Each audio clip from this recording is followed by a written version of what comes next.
করবেন তখন ফার্স্টে সুইচ অন করে দেবেন, হ্যাঁ ব্যবহার শেষ হয়ে গেলে অবশ্যই সুইচ অফ করে দেবেন। তারপরে আপনার পাওয়ার অন করার জন্য মেশিনে ফার্স্টে পাওয়ার বাটন প্রেস করবেন, হ্যাঁ প্রেস করলে পাওয়ার অন হয়ে যাবে, মানে মেশিনটা অন হবে। তারপরে যেটা দেখা যাবে এখানে হলো প্রোগ্রাম P1 থেকে P12 পর্যন্ত 12টা প্রোগ্রাম আছে, সেটা কিভাবে আসবে এই প্রোগ্রাম বাটন প্রেস করলে আপনার আসবে, এটা প্রেস করলে 2 আসবে 3 আসবে এভাবে। ফার্স্টে মেশিন অন করলেই প্রোগ্রাম P01 দেখতে পারবেন এখানে, ঠিক আছে। এভাবে এটা 12 পর্যন্ত আসবে, তারপরে সে আবার প্রেস করলে 1-এ চলে যাবে, এটা একমুখী একটা রাস্তা। এখন P1 P2 P3 এটা কি সেটা আপনার বুঝতে হবে। P1 যেটা লেখা আছে দেখেন ডেইলি, হ্যাঁ প্রতিদিনের যে সুতি কাপড় আছে, মূলত সুতি কাপড় ওয়াশ করার জন্য P1, মানে আমরা প্রতিদিন যে কাপড়টা ব্যবহার করি সেইটা।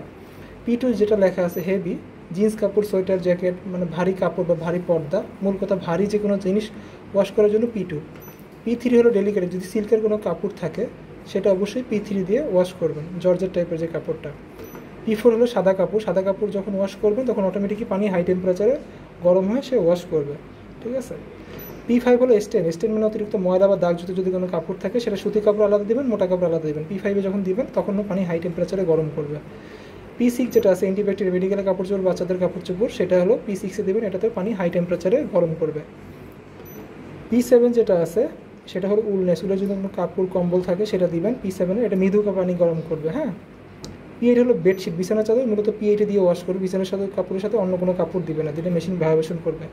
P9 হলো ইকো ওয়াশ, এটা হলো মানে খুব সফট কাপড়ের জন্য, যেমন মশারি বা খুব সফট কাপড় যেটা রাফ ওয়াশ করলে কাপড় নষ্ট হয়ে যেতে পারে, সেই কাপড়টা P9-এ দেবেন, তখন ড্রামটা খুব স্মুথলি মুভ করবে, যেন কাপড় নষ্ট না হয়। P10 যেটা লেখা আছে রিংস প্লাস ড্রাই, ধরেন একটা কাপড় আপনি ডিটারজেন্ট দিয়ে ভিজিয়ে রাখছেন, সেই কাপড়টা মেশিনে দিয়ে প্রোগ্রাম বাটন P10-এ নিয়ে এসে স্টার্ট দিলে সে কাপড়টা ধুয়ে দিবে। P11 যেটা আছে ড্রাই অনলি, একটা ভিজা কাপড় জাস্ট রোটেশন করে সে শুকিয়ে দিবে। P12 যেটা আছে ওয়াশ অনলি, একটা কাপড় জাস্ট সোক আর ওয়াশ করবে, রিংস ড্রাই করবে না, মানে কাপড়টা জাস্ট সে ধুয়ে রেখে দিবে। কিছু কাপড় আছে আমরা ড্রাই করলে কাপড় ভাঁজ পড়ে যায়, সেক্ষেত্রে ওয়াশ অনলি প্রোগ্রাম ইউজ করতে হয়।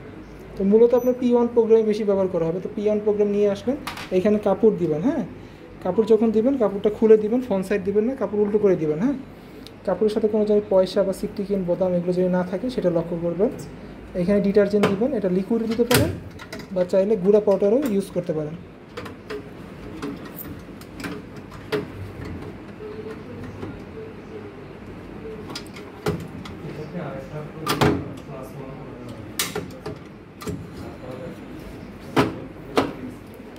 এখানে আপনি লিকুইড বা গুঁড়া পাউডার যেটা সেটা দিবেন, যে পরিমাণ কাপড় দিয়েছেন সেই অনুপাতে দিবেন,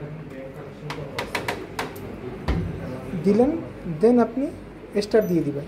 স্টার্ট দিলে আপনি কাপড় দিলেন, ডিটারজেন্ট দিলেন, সেই অনুপাতে আপনার যে সময়টা দরকার সেটা অটোমেটিকই সে নিয়ে নেবে। এখানে আপনি কিছু সেট করতে পারবেন না, আপনি সেট করতে পারবেন ওইটাই যদি আপনার কাপড়ের সংখ্যা কম হয়, হ্যাঁ সেক্ষেত্রে আপনি ওয়াটার লেভেলটা কমিয়ে দিবেন, ঠিক আছে। ধরেন আপনার কাপড় 2টা বা 3টা, হ্যাঁ এইখানে যে সময়টা আসবে ম্যাক্সিমাম ক্যাপাসিটির জন্য, হ্যাঁ এইখানে যে 8 কেজি সেই পরিমাণ কাপড়ের জন্য আসবে। আপনার যদি কাপড় অল্প হয় সেক্ষেত্রে কী করবেন, ফার্স্টে ওয়াটার লেভেল ম্যানুয়ালি সেট করবেন। এইখানে ওয়াটার লেভেল ফুল ড্রামটা 10টা লেভেলে ভাগ করা হয়। আপনার কাপড় যদি কম থাকে সেক্ষেত্রে ওয়াটার লেভেল 1 বা 2-তে সেট করে দেবেন বা 3-তে সেট করলেন, হ্যাঁ তারপর যদি আপনার P1-এর জন্য আপনার পানি গরম প্রয়োজন হয় সেক্ষেত্রে পানি অ্যাড করে দিবেন, ঠিক আছে, দেন আপনি স্টার্ট দিবেন।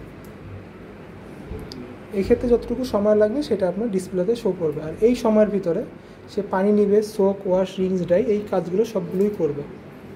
1 ঘন্টা 33 মিনিট সে এখন পানি নেবে। আর আপনি যদি মনে হয় এই সময়টা আপনার জন্য অতিরিক্ত, আপনি যদি সময় কমাতে চান সেক্ষেত্রে পজ করবেন, পজ করে এক্সপ্রেস দিবেন, সময়টা কমে যাবে, দেন আবার স্টার্ট দিবেন।